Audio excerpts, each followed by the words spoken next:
Good morning. My name is Professor Deborah Harmon. Today I'm going to be talking to you about APA 7th edition. In this session, I'm going to be talking to you about in-text citations, reference list citations, and then finally the APA paper format.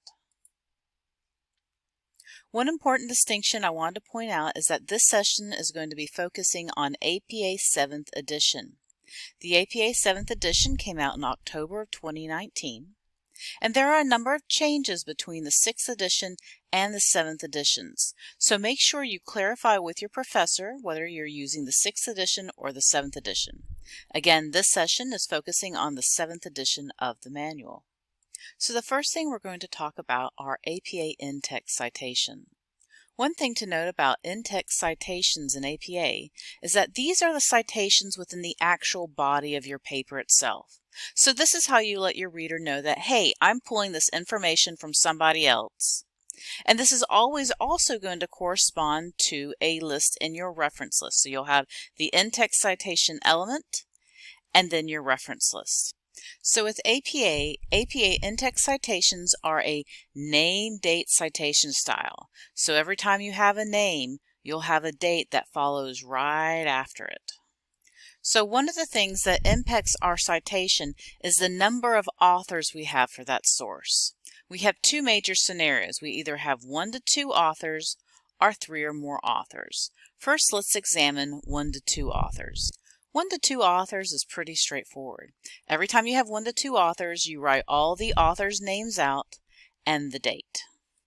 There are two major types of citations in APA. Either you have a narrative citation or a parenthetical citation. Sometimes we see students want to put the full name of the article in their paper. Don't do that. Since APA is a name-date citation style, all you need to do is again put the author and the date. So for a narrative citation, I write out within the sentence, a study by Bowden 2019 argues. Or if I had 2 authors, I would write it out. Research by Horn and, notice I write the word A-N-D out, Harmon 2018, and then continue on. The other major type of in-text citation that we see is a parenthetical citation.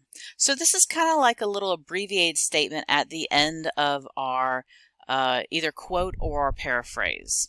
And so if we have one author, all we do is simply open with parentheses, write out the author's name, comma, and the date. And if we have 2 authors, we write out the names, and you'll notice that here we use an abbreviated and, so the little ampersand followed by the year. Now what we're going to look at is if we have 3 or more authors. So for a narrative citation, so again something within the body of the paper, you're including your in-text citation in your writing.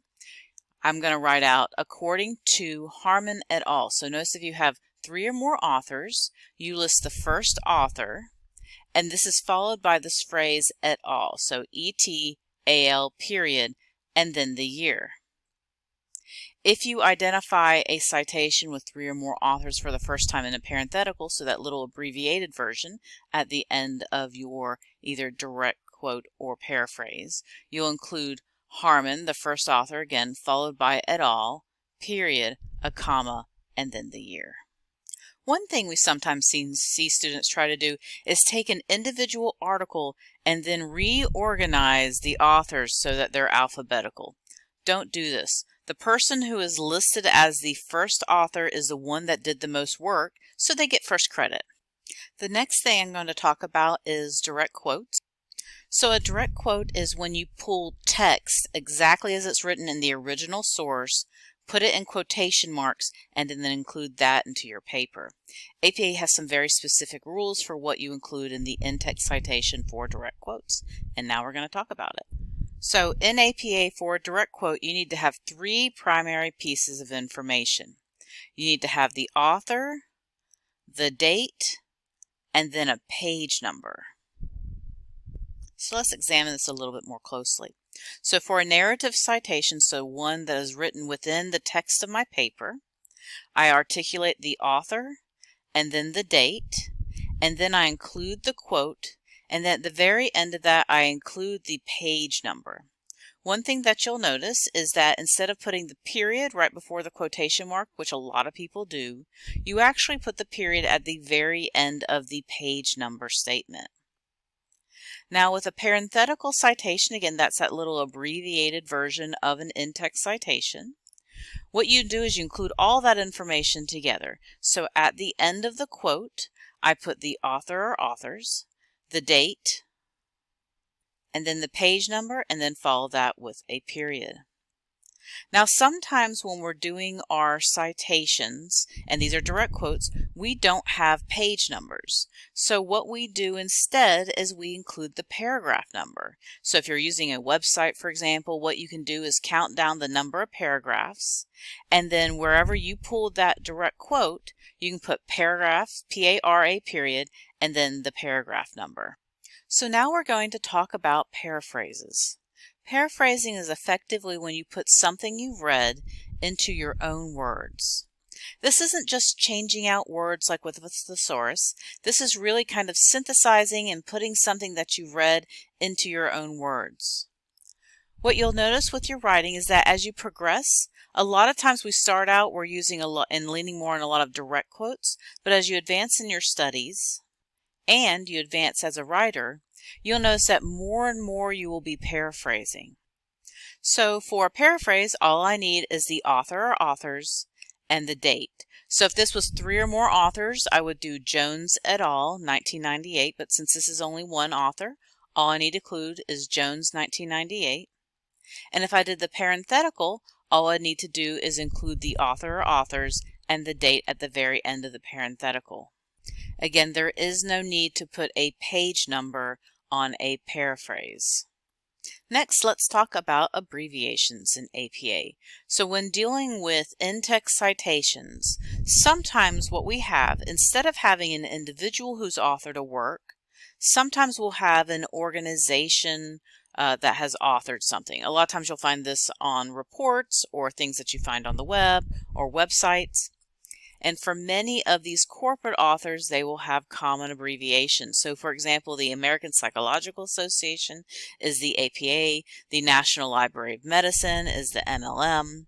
And so what APA permits us to do is with an in-text citation, we can indicate to our readers that there's an abbreviation, and then throughout the rest of our paper, simply use that abbreviation in place of the author. So to set this up, we need to indicate to our reader that we have a corporate author with a common abbreviation. So the first time I see it is in a narrative citation, so written within the sentence. I'll write out, research according to the American Psychological Association. And then what I'm going to do is I'm going to put the abbreviation just before the date in that space. And then every other time I see that article, all I need to do is research according to APA 2019, or if I use it as a parenthetical every other time, I just do APA 2019. Now, if the first time we see it is in a parenthetical citation, since it's already in parentheses, I'm going to write out the parentheses, American Psychological Association, and then in square brackets, I indicate to my reader what that abbreviation is, and then put the date and then close the parentheses. And again, I can refer to it as APA 2019 or APA 2019 from there throughout the entire paper. One of the other pieces of guidance that APA provides us is how to deal with numbers in APA. So numbers in APA have specific rules. So if I'm articulating something that is numbers 1 through 9, I will express them as words, and 10 and above will be expressed as numerals. So for example, the control group contained numeric 17 participants, because that's above 10, 9 of whom were female, and 8 of whom were male, because these are under 9. Now, it wouldn't be APA if there weren't exceptions. So the exceptions to that general rule we already stated is if something is a unit of time, a date, age, or that broad category of math. So, for example, if I have an age, someone is 2 years old, that will always be numeric 2. If I have a date, that will always be numeric. And then if I have something that's, say, like a percentage, that is always going to be numeric as well. And the exception to that exception is if you begin a sentence. You never begin a sentence with a number. So as you can see here, for example, I have 48%, so I'll write out 48% and then numeric 2 here. If this wasn't beginning a sentence, I would have numeric 48%. One of the things we see students struggle with a lot is how to balance in-text citations within a long paraphrase. So if you're writing a paper, maybe you're doing a literature review, and you talk about one source throughout an entire paragraph. What we sometimes see students do is put a citation at the beginning and citation at the end, but there's actually more of an art to it. What we need to do is to let our readers first know that we're talking about a source, and then that we're paraphrasing the ideas of that article throughout the entire paragraph. So this is an example of an article written by one person. And so what we do is kind of let our readers know that we're talking about a long 2018 article. And so we started out with long 2018 described. Now, instead of trying to do a citation at the end of every single sentence, what we can do is kind of weave a thread throughout the paragraph. So instead of putting long 2018 at the next sentence, we write, the author went on to outline. They listed the following mistakes. So as you can see, we're kind of maintaining that thread throughout the entire paragraph without doing an in-text citation on every sentence. One of the things I love about the new manual is that they have lots of great examples of what good citation balance in a paragraph looks like. So if you want to learn more about this, check out Chapter 8 of the actual APA manual. Now there are some things to keep in mind when doing this. One thing to keep in mind as you're moving through and doing in-text citations is that sometimes there are times when we need to reestablish the in-text citation. So if you're talking about one article for the first part of the paragraph, but then you start using another article in the second part of the paragraph, you need to make it clear to your reader who you're talking about. And so, of course, you'll have to articulate that in-text citation for every single article and make that super clear. Also, say you're talking about a source in one paragraph and then start a new paragraph. In that new paragraph, even if you've kind of been weaving that thread in that first paragraph, when you start that second paragraph, you have to reestablish that citation so that your reader knows that, hey, I'm still talking about that source in this paragraph, and then continue to balance the citation within the remainder of that paragraph. Finally, though, if you are unsure, always err on the side of oversighting rather than underciting. If you're not 100% comfortable with this yet, and leaving out some of the citations and balancing those citations, again, always err on the side of oversighting rather than underciting, because underciting can be a form of plagiarism and have academic integrity implications. So this sums up our bit of in-text citations. The next thing we're going to talk about are referenceless citations in APA 7th edition. So with the APA 7th edition manual, they introduced this four-element concept. The four elements of a referenceless citation are who, which is the author, when, which is the year, what, which is the title, and then where, which is the source information.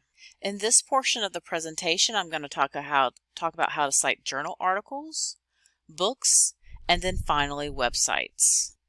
Before I get started here, though, I did want to caution you about the use of citation tools. Even the library databases sometimes have this function. We know that there's a lot of online tools, but those tools often make mistakes. I encourage you to go ahead and learn the fundamentals of the citation style. And so even at a later time, if you do end up using one of those tools, you know enough about how to correct those citations so that when you turn your paper in, you actually have the correct citation style and format. So essentially, just don't trust those citation generators. Learn some of the fundamentals, and then you'll be better prepared if you do decide to use any of those tools at a later time. So one thing to note about the reference list, if you're moving from MLA to APA, instead of putting the word works cited at the top of your reference page, you simply put the word references. So let's start by examining a journal article with a DOI. So a DOI is a digital object identifier. And so DOIs are usually found either at like the top part or the bottom part of your article. Usually there's a little citation statement, and there will be a DOI and then a 10 dot number. Sometimes you'll see an http.dx.doi.org or doi.org, but there's always this 10 dot number. That is the actual DOI. So if we have a journal article with a DOI, and most journal articles, academic peer-reviewed journal articles, will have a DOI, they're going to follow this form. So the first part of a reference list citation with a DOI is the author or authored. In APA, you articulate the author by listing the author's last name and then their initials. So for example, here we have Sarah Kate Behrman, and so when we see their names in the citation, we do Behrman, comma, S period, space, K period, and then we have the second author, Eric Stice, and so all we have is his first name, so we do Stice, comma, E. And that's all it is for a author. The next thing we need to include is the date. So again, I go back to that little citation statement, and I see here that it is an article dated from 2008. And so then after the author, I'm going to open up some parentheses, put the date, and then follow that with a period. The next part of the citation is the article title. So here we have the name of the actual article we're reading, so testing a gender additive model. And then what I do after the date is I include the name of the article, but what you'll notice about APA is that it adheres to something called sentence case. And what this means is you capitalize the first word of the title, so here we capitalize testing, and then if we have a subtitle which is identified with a colon, we capitalize the first word after that, but everything else is going to be lowercase. The main exception to this is if you have a proper noun, so someone's name, you will of course capitalize their name. But everything else is going to be lowercase except the first word of the title, and then if you have a subtitle, the first word there. This is one of the key things that the citation generators get wrong over and over and over again. The next piece we're going to look at is the journal title, so the name of the publication itself. So this was a journal article in the Journal of Abnormal Child Psychology. Sometimes you'll see these abbreviations. What APA wants you to do is write out the full name of the article, which is the Journal of Abnormal Child Psychology. And what you'll notice about that is that this follows title case, so all of the major words will be capitalized, and the name of the publication is also going to be italicized. We then follow this by a comma, and then we articulate the volume. If I have the volume number, so we can see here the 36 is the volume number. Sometimes you see a VOL period and then a number. So all I need to do is include the volume number here. And if I just have the volume number, I just include the volume number. If I have the volume and the issue number, you can include both of those. The next example is going to show you how to include the issue number. And so I simply go up here, I get the volume number, I enter it, and it is also italicized, and then I include a comma. We then close out this part of the citation by including the entire page number range, so not just the pages we use, but the entire page number range, and then we put a period. And then the next thing we're going to include is the DOI statement. So to include your DOI, it needs to be formatted just like this. We need to start out with https://doi.org and then a /, and then you'll notice here that this is the actual DOI number. Sometimes you'll see DOI : or http://dx.doi.org. Both of those are technically incorrect because that's from the older 6th edition. So what the 7th edition wants you to do is simply put the doi.org / and then the DOI number. What you'll also notice, and for those that have used 6th edition before, one of the major changes to the 7th edition is that you can now have hyperlinks. So you can have a blue and underlined hyperlink, and so that is quite all right to have at the very end of your citation. So the next thing we're going to talk about are journal articles without a DOI, and specifically we're going to talk about ones that have no DOI and a print version exists. And so effectively, if you find something through one of our library databases, a print version usually exists. So if you find something with a DOI, include it. If you don't have a DOI and you found it through one of our databases, this is the model that you will follow. So as with a journal article with a DOI, we start out with the author, the date from the little citation statement either at the top or the bottom of the article, then the name of the article title itself, and remember it's sentence case, so we only capitalize the first word here. And then we follow that with the name of the journal, which in this case is a Sociology of Religion, and then that is italicized and all the major words are capitalized. Now, as I said I would mention in the next example, this is an example of a journal article that has a volume and an issue available. Again, sometimes you see VOL and then number or issue. This is how you're going to articulate that. So if you have the volume and the issue, you articulate the volume in italics, and then right after that, you put the issue number. And what you'll notice about the issue is there's no space between the volume and the issue, and that the volume is italicized and the issue is not. We're going to follow that with a comma and then include the page numbers. And so for a journal article without a DOI, this is the end of your citation. This is a drastic change from the 6th edition. But again, if you have an article without a DOI and you found it through a library database, this is all you need to do. Please do not include the database name. Don't put Academic Search Premier. Don't put JSTOR. Don't put a URL from JSTOR or from other sites. This is all you need to do if a DOI is not available and you found it through the library databases. Now let's talk about how to cite books and ebooks in your reference list. So what you'll notice probably more and more is that ebooks and books can have DOI numbers. So if you have a DOI number, you will need to include it. So let's look a little bit more closely at a book citation. So as with the journal article citation, you start out with the author's last name and initials, and this is authored by one person, so we just have one person. We then have the date of the book. Then we include the name of the book, and what you will notice is that the book is in italics, and it also follows sentence case. So you capitalize the first word, and then if you have a subtitle indicated by a colon, you capitalize the first word after that, and then everything else is lowercase, and again, unless of course you have a proper noun, so someone's name. Then at the very end of the name of the book, we put a period, and then we put the name of the publisher. One of the things that you'll see missing from the 6th edition is we used to put the city and state. No longer do you have to put the city and state. Now this is an example of a book with a DOI. So what we do is we include the DOI, so the https://doi.org/ and then the DOI number. And then that is the end of the citation. Now, if you have a book without a DOI, and for most books and ebooks, this is what you're going to find for the most part.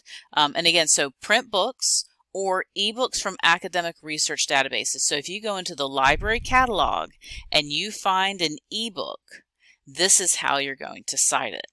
So here again, we start out with the author. So there's 3 authors for this work. We list them all out, and then we list the date. Then we put the name of the book in italics and then capitalize the first word and the first word after the colon, and that with a period, and then list the name of the publisher, and then we end that with a period, and that is all we need to do. So again, we don't need to put which database we found the ebook in.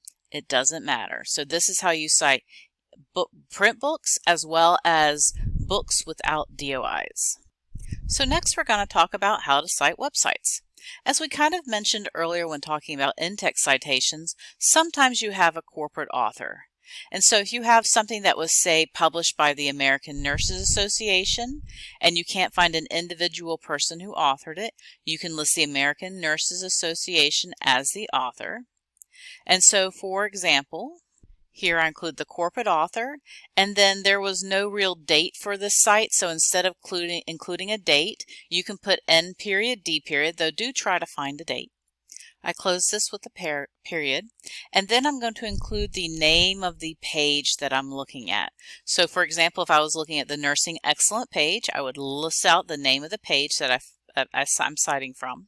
And what you'll notice that this is also sentence case, so I capitalize the first word. And then all websites are going to be italicized. The last element that we need to include in our citation is a full URL to that web resource.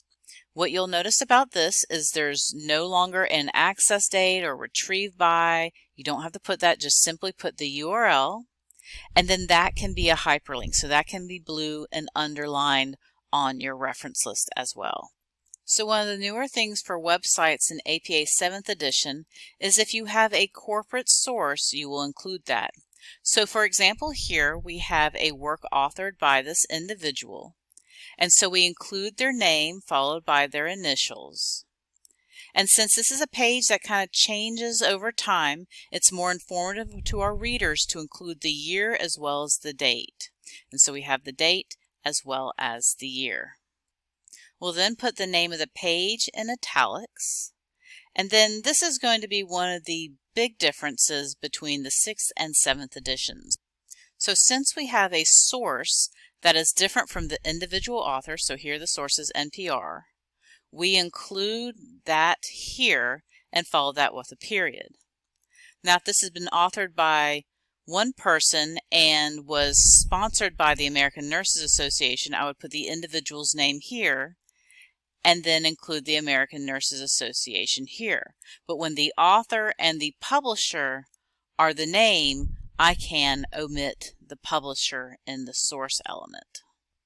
Now, after identifying the organization responsible for the content, all I need to do is simply list the full URL to that individual newspaper article online, and again, that can be hyperlinked or underlined.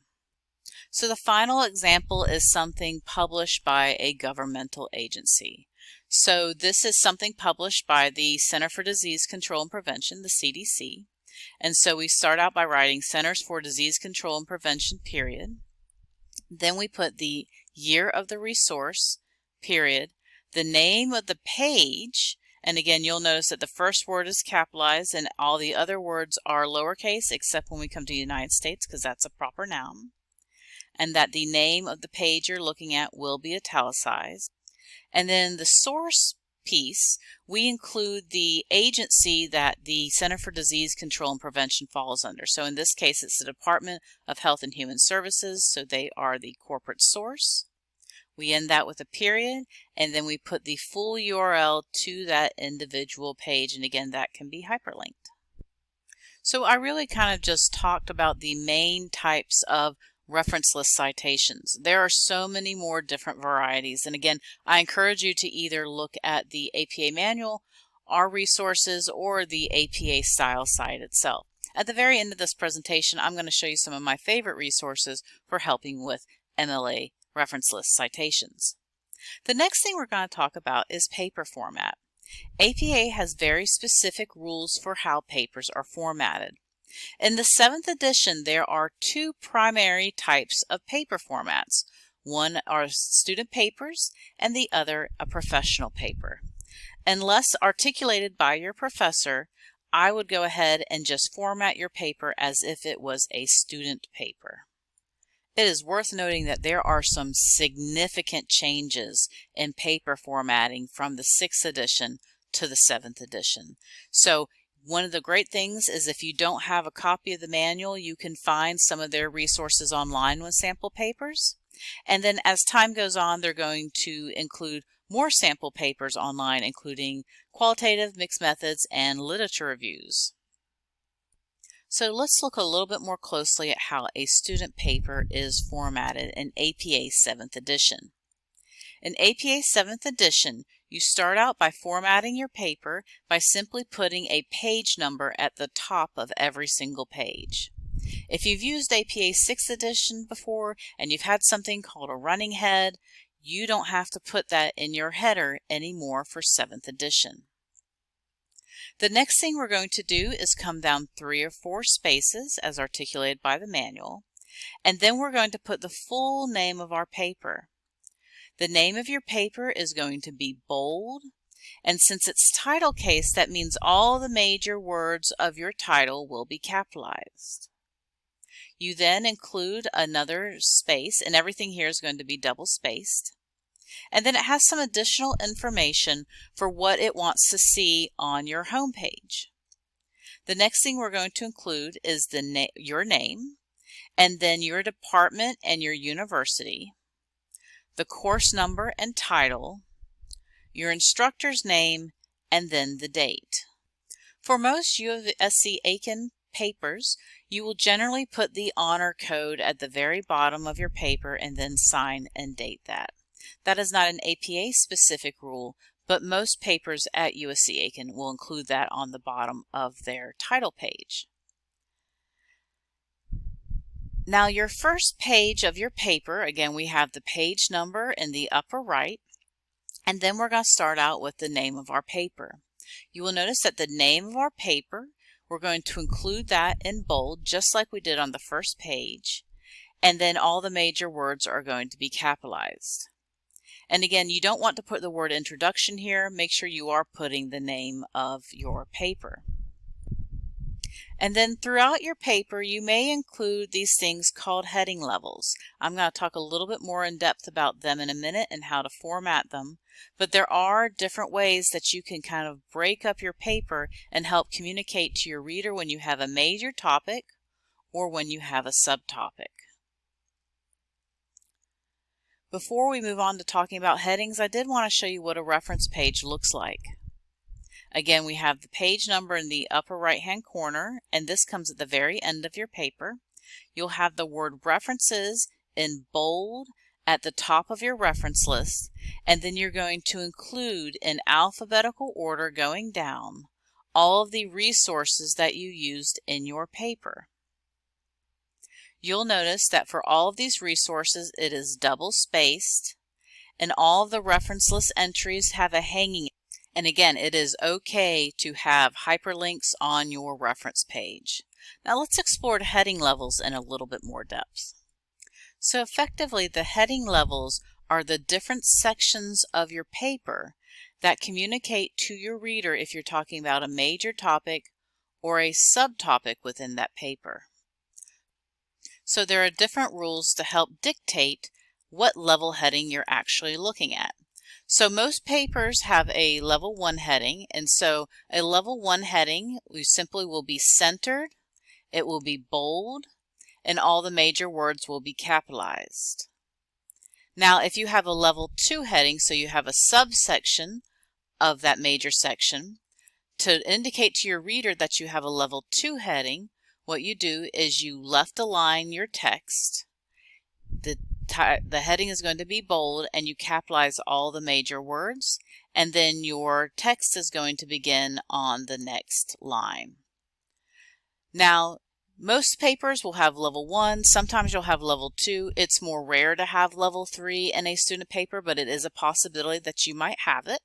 And so to indicate to your reader that you have a level 3 heading, you left align, it is bolded, all the major words are capitalized, but you will also notice that it is italicized.